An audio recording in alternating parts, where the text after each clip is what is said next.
He stopped being just Alex the day his father said, "This is your new family now."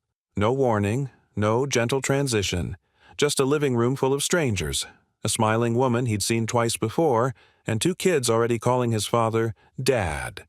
That word hit harder than he expected. His father hadn't even talked to him about it first. Now, apparently, they were a blended family, and Alex was expected to blend in like sugar in tea. But sugar melts. Alex refused to disappear.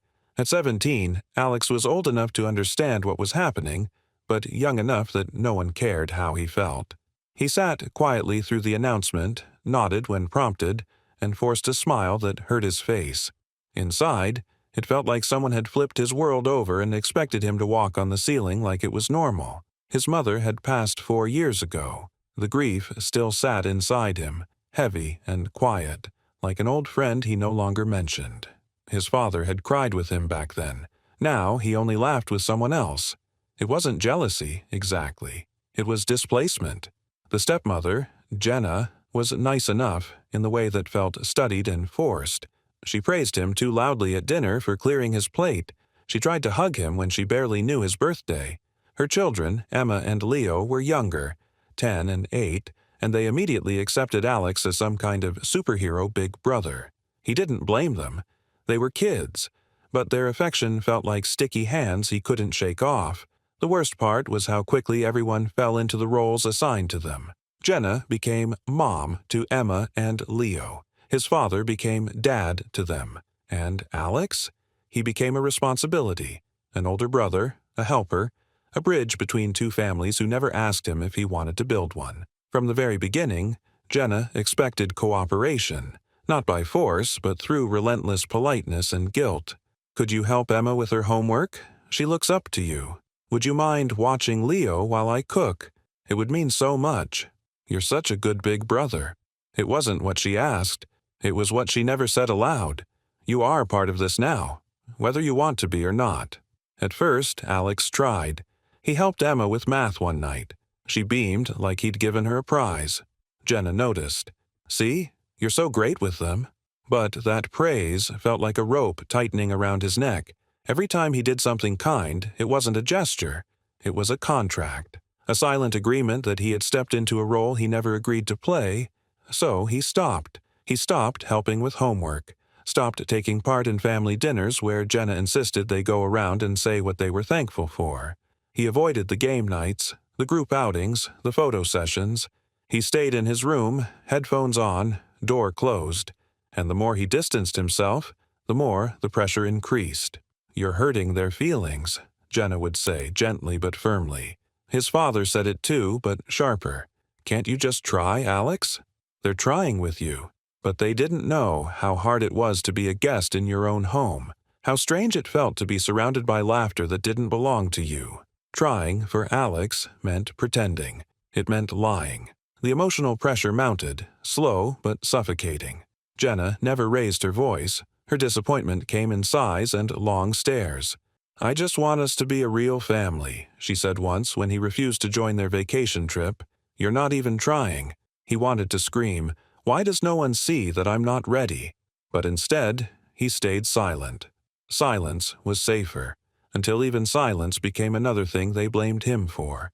What made it worse was watching his father shift. In the beginning, he played mediator, trying to keep everyone comfortable. But as Alex grew more withdrawn, his father leaned harder into his new family. He started echoing Jenna's words. "You're almost an adult, Alex. It's time to grow up." As if growing up meant betraying how he truly felt. The home became a house. The warmth that once filled it, the quiet understanding between a grieving father and son, was replaced by a cold, artificial cheeriness. And tension. Thick, daily tension. Alex knew it was coming long before he said it.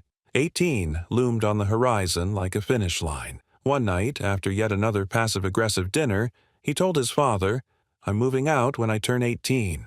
He expected anger, maybe even relief, but what he got was worse. His father looked at him like he was a stranger. "So, you're just giving up on us?" United States. Not me, not your father and son relationship, but the family unit, the one Alex had never wanted to be part of. He moved out with little money, a part-time job, and the guilt of someone who'd walked away from everything familiar. Jenna didn't say goodbye. Emma cried. Leo didn't understand. His father didn't try to stop him, but that night, in his small rented room, Alex slept deeply. For the first time in years. The quiet was not empty. It was peaceful. Because sometimes family isn't about blood or expectations. Sometimes it's about the freedom to be who you are, without apology. The silence between them grew louder after that night. Alex still lived in the house technically. His 18th birthday was 2 months away. But after announcing his decision to leave, something shifted permanently. Not just in how they treated him, but in how they looked at him. His father, once his quiet confidant, now barely acknowledged him except when duty required. Jenna kept her tone sugary, but it soured fast if he declined to participate in anything family-related. And Emma and Leo had stopped talking to him entirely. He had become the villain in a story he didn't even write. It started small. A missed dinner, a closed bedroom door, a sarcastic remark. Then the cracks widened. Jenna began to speak around him. Some people just don't understand what it means to be part of a family. She never said his name, but everyone at the table knew who she meant. His father didn't defend him. Not once. The deeper Alex pulled into himself, the more aggressively the family tried to rope him back in. One Sunday morning, Jenna knocked on his door, pounded, and announced a family outing to the lake. "We're all going. It's tradition." Alex opened the door a crack. "It's not my tradition." Jenna's smile twitched. "It could be. If you let it. I've got plans." She stared at him for a long time. "You always have plans." "I've tried, Alex. I really have." "So have I," he said quietly. "Just not in the way you want me to." She left without a word. That night she cried in the living room, loudly. The kids hovered near her like satellites. His father stood at the window, arms crossed, jaw tight. Alex heard it all from upstairs. And then, his name. "He's tearing this family apart." That line hit him like ice water. Until now, everything had been indirect. Silent treatments, guilt trips, the quiet death of affection. But this was a line crossed. Tearing the family apart? He hadn't asked for this family. He just tried to survive it. The next morning, the hostility became explicit. His father knocked, didn't wait, and entered. "This has to stop." Alex sat at his desk, finishing homework. "What has to stop?" "This attitude, the tension, the way you isolate yourself. I told you I was moving out, and until then, you live here. This house has rules." Alex turned. "I didn't break any rules. I just don't want to be part of your fantasy." The words hit like gunfire. His father's expression turned stone. "Fantasy? This perfect little family. That's what you want, right? Not me. Just someone to fill the empty chair. You think this is easy for me? Trying to keep everyone happy while you act like a victim? I am a victim. You replaced my life without asking. You picked a woman, picked her kids, and expected me to blend in like nothing happened." The silence stretched long after that. Eventually his father said, "You're old enough now to make your own choices, but don't expect us to wait around while you figure out what family means." It was a threat, a soft one, but clear. After that, the real battles began. Jenna started reorganizing. Alex's books were moved, his laundry was accidentally not done. His schedule for using the car became inconvenient. He once came home to find his mattress stripped bare and his belongings in boxes. "Spring cleaning," Jenna said with a wide smile. He told her to stop touching his stuff. She accused him of being ungrateful. "You live in my house, eat my food, and still act like you're the only one who matters." The kids, once innocent, mirrored the tension. Emma stopped saying hi. Leo called him Grump, and once slammed his bedroom door, yelling, "Why do you hate Mom?" That one stung more than expected. The house turned toxic. Every step, every breath, every sigh became a trigger. His headphones were his last refuge, but even those couldn't drown out the daily fights. Then came the final straw. One evening, after working a long shift at his part-time job, Alex came home to find the family mid-dinner. There was a plate at his usual seat. He walked past without speaking and went upstairs. 10 minutes later, his father was at his door. "You could have joined us." "I'm tired." "You always have an excuse." "Because I don't want to be part of it, Dad. I've said that 100 times. You just don't want to hear it." His father's voice dropped low. "Then maybe you should go now instead of waiting until your birthday." That silence again, but now it meant something final. Alex nodded. "I will." He spent the next week packing in secret. He sold some old electronics, took extra shifts, skipped school to check out cheap rooms online. A friend's cousin offered a basement room in an old house across town. It wasn't perfect. Moldy smell. One window. Azrania shared bathroom, but it was his. It would be his space. When he finally left, he didn't announce it. He just vanished.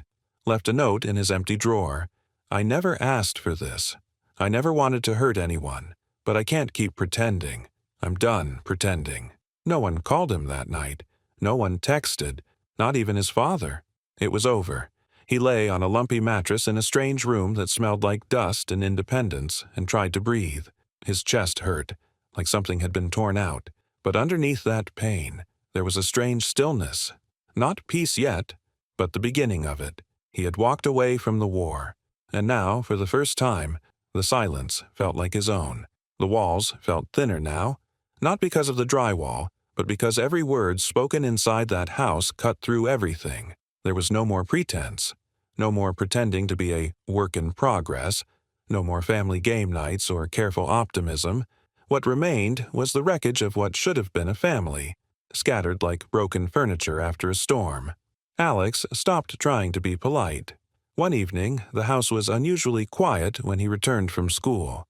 Jenna sat at the kitchen table, arms folded. His father stood near the fridge, tense, shoulders stiff. Alex barely nodded before heading to his room. "Sit," his father said. "No, please." Alex didn't sit. "I said, sit down," he repeated, harsher. Reluctantly, Alex obeyed. Jenna didn't waste time. "Emma came to me crying again. Said you ignored her when she tried to show you her drawing. She thinks you hate her." "I don't hate her," Alex snapped. "I'm just not her brother." That sentence landed like a slap. Jenna's face hardened. "You live here. You eat our food. You use our things. But you act like a guest who spits on the carpet." His father cut in. "That's enough." But Jenna didn't stop. "No, I'm tired of protecting his feelings. This house is miserable because of him. He made it this way." Alex turned to his father, chest tight, voice low. "And you let her say that to me. You just stand there." "I'm tired too, Alex," his father said, rubbing his forehead. "This isn't working." Alex's hands curled into fists under the table. "No, it's not working because you replaced Mom like she was a broken lamp." The room froze. His father stared at him, expression blank. "You didn't even wait a year. You started dating Jenna while I was still waking up crying at night, and then you moved them in and told me to smile." "I lost her too," his father whispered, voice cracking. "You think I didn't feel that pain every single day? I had to survive. I had to. You had to move on. I get it. But you forced me to move on with you. I wasn't ready. You didn't care." His father slammed his palm on the table. "I have the right to live too." The echo bounced off the kitchen tiles and silence returned. Jenna stood up and walked out without a word. From that night on, she didn't even try to hide her resentment. The fake smiles were gone. Every interaction was clipped, cold. "You left your dishes again," she barked one morning. "I'll do them after school." "No, you'll do them now, unless your independence only applies when it's convenient." Even the kids began to treat him differently. Leo avoided him. Emma looked at him with confusion, like she couldn't decide if he was safe or scary. That uncertainty broke his heart more than anger ever could. Then came the money. Alex needed funds for a school project, supplies for a final he couldn't afford on his part-time wage. He waited until after dinner, asked cautiously. His father didn't even look up from his phone. "You wanted to be independent. That includes your expenses." Alex laughed bitterly. "So, now I'm not even worth investing in," Jenna muttered under her breath. "You've already cost us more than enough." That same week, they visited extended family. His dad's side. A barbecue. Laughter. Kids running around. Alex stayed quiet, ate his food, tried to vanish into the background. But someone always noticed. "I hear you've been giving your dad trouble," said his uncle, chuckling too loudly. "Problem child, huh?" "Just figuring things out," Alex replied flatly. Jenna smiled sweetly beside him. "He's going through a difficult phase. Doesn't believe in teamwork." The laughter stung. His father didn't defend him. Again. He excused himself, stepped into the bathroom, and locked the door. His hands were shaking. His throat felt tight. That's when he knew. There was no fixing this. No version of himself they'd accept, unless it was a version that didn't exist anymore. The final blow came from the last person he thought would turn. That night, Emma knocked softly on his door. She had a drawing in her hands, folded neatly, a house with 4 smiling stick figures. "Where's me?" Alex asked, half smiling. She frowned. "Mommy said you don't live here in your heart." He didn't know what to say. "She cries every night because of you." Emma wiped her eyes and ran down the hall. That was it. The final nail. He didn't cry. He just sat in the dark, hands in his lap, listening to the muffled sounds of a house that no longer held his name. Every conversation had become a battle. Every step in that house was a landmine. There was no room left for healing, only for retreat. And Alex? He was done retreating. He was ready to leave the battlefield behind, for good. The final morning came without ceremony. No packed lunches, no hugs, no last-minute pleas, just the scraping of chairs in the kitchen downstairs and the quiet creak of floorboards as life went on without him. Alex stood in his room, surrounded by the last of his things. A duffel bag, his laptop, and the silence that had grown familiar. This house, once his safe place, then his prison, now felt like a museum of unresolved pain. Every wall remembered an argument. Every hallway held echoes of guilt. He looked around and realized something painful. He didn't feel sadness anymore.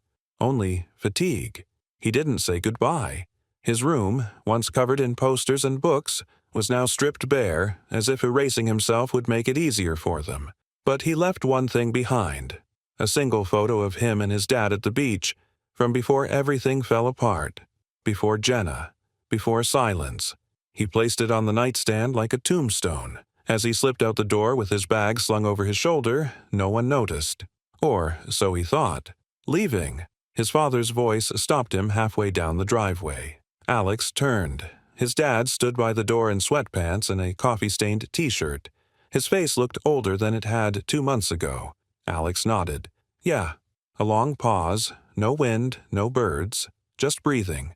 "You really think there's no way back from this?" his dad asked, almost pleading.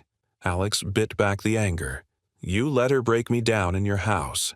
You watched me get smaller every day and said nothing. She was trying to build something. I was trying. You built a house and left me outside," Alex said. "You kept saying I was part of it, but only if I played along." His father looked at the ground.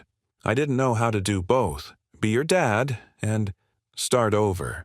Then maybe you should have waited until I stopped bleeding before asking me to smile for family photos." That silenced him. Alex turned and started walking. "Where will you go?" his dad called out, quieter now. "Anywhere that's mine." The walk to the bus station felt lighter than he expected. He didn't cry. He didn't replay old arguments. He just focused on moving forward, step by step, away from the people who couldn't, or wouldn't, meet him where he was. The new place was nothing to brag about. A basement room with a leaking faucet and a mattress that sagged in the middle. But it smelled like freedom, like agency, like finally being able to breathe. That first night alone, he sat in the dim yellow light of his desk lamp and wrote.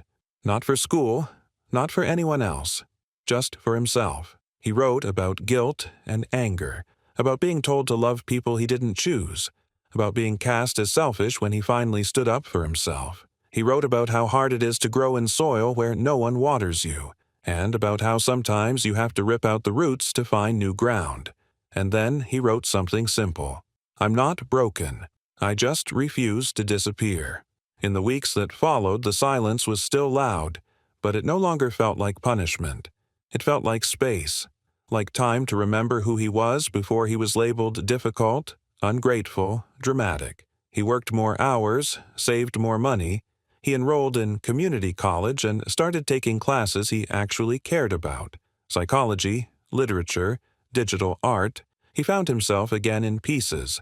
In a poem, in a conversation with a barista who remembered his name, in the late-night quiet that didn't hurt anymore.